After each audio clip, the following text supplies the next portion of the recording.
শুনলাম তোমার কাছ থেকে এই যে ভারতে মুসলমানরা ঘর বাড়ি হইতাছে, মুসলমানরা মারতাছে, মসজিদ বাঙ্গালতাছে, মসজিদ বাঙ্গা তোমার মন্দির তৈরি করার চিন্তা ভাবনা করতেছে। এই যে 700 বছর মুসলমানরা শাসন করছে, এই সময় কি হিন্দুরা উপর মুসলমানরা এরকম ভাবে অত্যাচার করছে?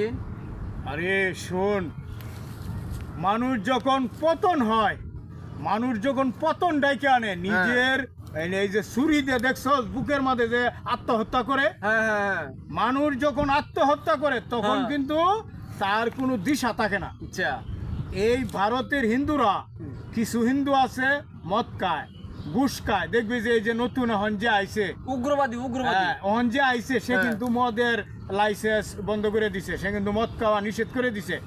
1700 না 1800 না 2200 দোকান বন্ধ, মদ খাই থাকতো না। এই যে একটা কাজ করছে, ভালো কাজ করছে। এরা করে কি হিন্দুদের মুসলমানদের ঘর বাড়ি ভাঙ্গে, মসজিদ ভাঙ্গে, কিন্তু এটি করিয়া এই 700 বছর মুসলমানরা যে শাসন করছিল, এই 700 বছরে একটা হিন্দুর ঘর বাড়ি ভাঙ্গে নাই, একটা হিন্দুর কোনো ক্ষতি করে নাই। আজকে হিন্দুরা মুসলমানদের মার পেড়ে রয়েছে। আজকে যে কাজটা করতেছে এই কাজটার লাগিয়া সারা পৃথিবীর থেকে এরা বঞ্চিত হয়ে যাব।